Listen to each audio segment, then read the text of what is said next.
اعوذ باللہ من الشیطان اللعین الرجیم بسم اللہ الرحمن الرحیم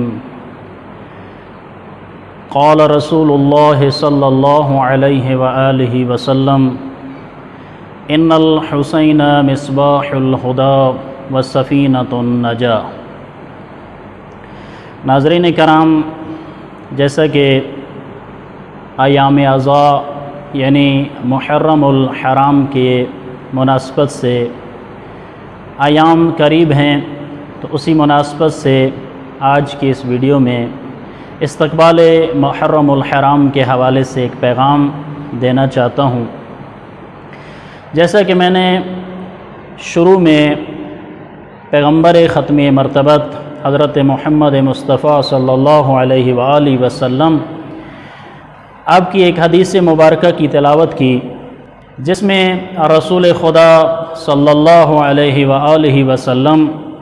ارشاد فرماتے ہیں کہ بے شک حسین ہدایت کا چراغ اور نجات کی کشتی ہیں۔ تو اسی حدیث کو سامنے رکھتے ہوئے میں ایک پیغام دینا چاہتا ہوں ایام اعضاء کے حوالے سے، کہ پیغمبر کی اس حدیث کو اگر ہم سامنے رکھیں تو اس حدیث میں سے دو پہلو نظر آتے ہیں کہ حسین ہدایت کا چراغ ہے اور نجات کی کشتی ہے۔ تو دنیا میں ہر انسان، ہر باشعور انسان، چاہے وہ جس بھی مکتب فکر سے تعلق رکھتا ہو، مسلمان، ہر بندہ چاہتا ہے جب دنیا میں آتا ہے تو وہ چاہتا ہے کہ دنیا میں اسے ہدایت ملے، وہ صراط مستقیم پہ ثابت قدم رہے اور ہدایت کے راستے کو نہ چھوڑے۔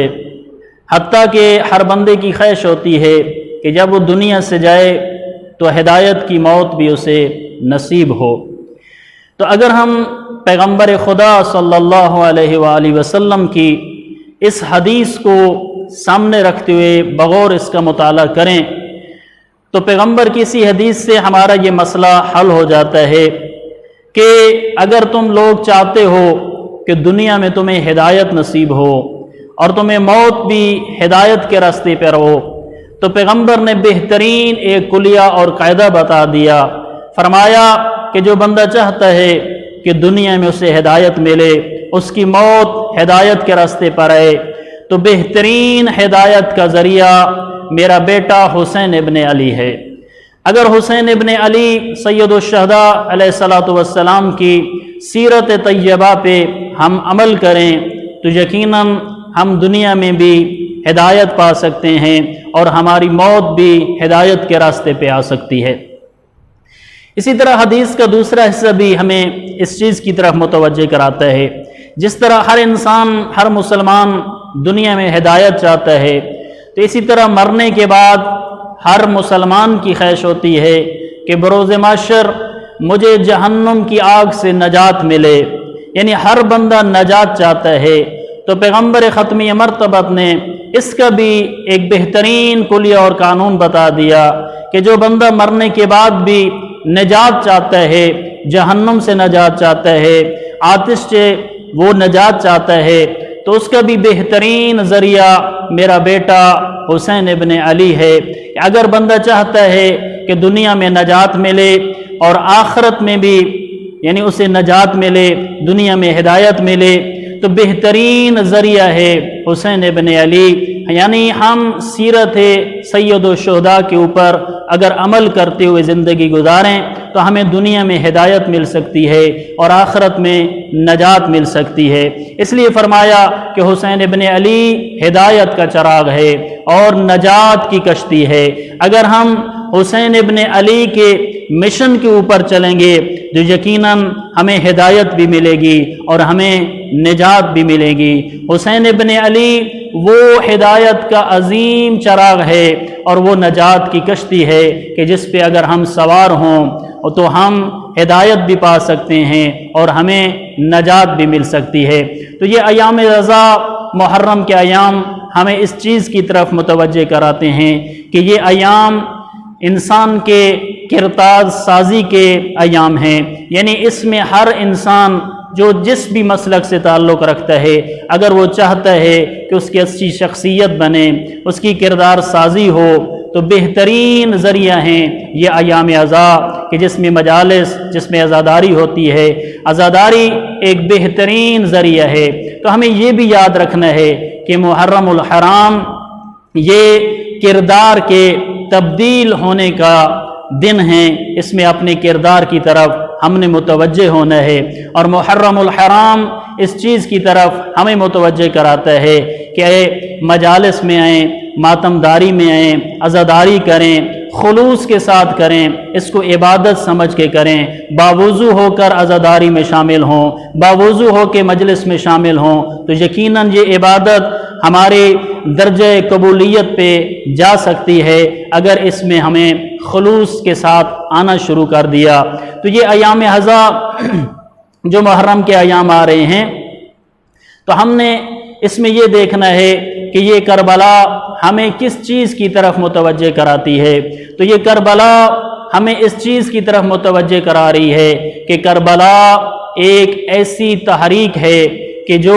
ہر انسان کے اندر حرکت پیدا کرتی ہے، اور خود جیسے کہ حدیث بھی ہے کہ قتل حسین مومنین کے دلوں میں ایک حرارت ہے کہ جو کبھی بھی ٹھنڈی نہیں ہو سکتی۔ کربلا ہمیں درس دیتی ہے ہر ظلم کے خلاف، کربلا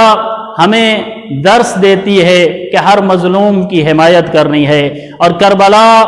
جہاد کا نام ہے، ہر ظلم کے خلاف جہاد کا نام ہے، ہر فحاشی اور عیانیت اس کے خلاف جہاد کا نام ہے، اور یہ کربلا ہر ظالم کے خلاف، ضروری نہیں کہ وہ سن 60 ہجری کا وہ ظالم یزید ہو، بلکہ کربلا ہر دور کی یزید کے خلاف، ہر دور کی فحاشی کے خلاف، ہر دور کے ظلم کے خلاف اعلان جہاد کا ہمیں درس دیتی ہے، اور یہ کربلا ہمیں انسانیت سکھاتی ہے، یہ کربلا ہمیں ظلم کے اندھیروں سے نکال کر باہر لے کے آتی ہے، اور ہر ظلم کے خلاف آواز بلند کرنے کا ہمیں جو درس دیتی ہے یہ کربلا ہے۔ یہ واقعہ کربلا جس نے ہر انسان کو جینے کا سلیقہ سکھا دیا کہ کس طریقے سے دنیا میں ہم نے جینا ہے، یہ نہیں کہ ظلم سہ کے جینا ہے، یہ نہیں کہ ہمارے اوپر کوئی بھی حکمران آ جائے چاہے وہ اسلام کے قوانین کو پامال کرتا رہے اور ہم چپ کر کے بیٹھے رہنا۔ جس دل میں حسین ابن علی کی محبت ہوگی، جو کردار حسینی کا مالک ہوگا، تو اس کے دل میں، جس کے دل میں کردار حسینی ہوگا، حسین ابن علی کی محبت ہوگی، جہاں بھی وہ ظلم کو دیکھے گا وہ ظلم کے خلاف اعلان جہاد کرے گا۔ تو کربلا ہمیں جہاد کا درس دیتی ہے، اور جہاد ظلم کے خلاف ہے، اور مظلوم کی حمایت کا ہمیں درس دیتی ہے۔ تو ہمیں ان ایام میں کوشش کرنی چاہیے کہ اپنے کردار کو تبدیل کریں۔ ہوتا یہ ہے کئی ہزار سال سے عزاداری ہو رہی ہے، لیکن افسوس کہ جب 10 دن آتے ہیں، ان 10 دنوں میں تو ہم اپنے آپ کو حسینی ظاہر کرتے ہیں، لیکن جب 10 دن گزرتے ہیں ہمارے اندر کچھ بھی تبدیلی نہیں ہوتی۔ تو یہ 10 دن اس طریقے سے منانے چاہیے کہ 10 دنوں کے بعد ہمارے اندر تبدیلی آ جانی چاہیے۔ اگر ہم بے نمازی ہیں تو نمازی بن جائیں، اگر ہمارا کردار اچھا نہیں ہے معاشرے میں تو ہمارا کردار اچھا بن جائے، تاکہ 10 دن کے بعد پتہ چلے کہ یہ واقعاً حسین ابن علی کے چاہنے والے ہیں، یہ حقیقت میں اور حقیقی طور پہ حسینی ہیں۔ تو یہ کربلا ہمیں ان چیزوں کی طرف متوجہ کراتی ہے۔ تو ان ایام میں ہمارا یہی پیغام ہے کہ ان ایام کو ایسے منائیں کہ آپ کا کردار تبدیل ہوتا نظر آئے۔ ایک نوجوان ہے تو اس نے سیرت علی اکبر کا مطالعہ کرتے ہوئے اپنے اندر تبدیلی لے کے آنی ہے، اپنے آپ کو صحیح معنوں میں اور حقیقی مولا مظلوم کربلا کا باعمل عزادار بننے کی کوشش کرنی ہے۔ اسی دعا کے ساتھ کہ اللہ کی ذات ہم سب کو ان ایام عزا کو صحیح معنوں میں خلوص کے ساتھ منانے کی توفیق عطا فرمائے، اور ان ایام عزا میں جہاں جہاں مظلوم کربلا کی عزاداری بپا ہوگی وہاں سب مومنین کی اللہ کی ذات دشمنوں کے شر سے ان کی حفاظت فرمائے۔ وآخر دعوانا ان الحمد للہ رب العالمین۔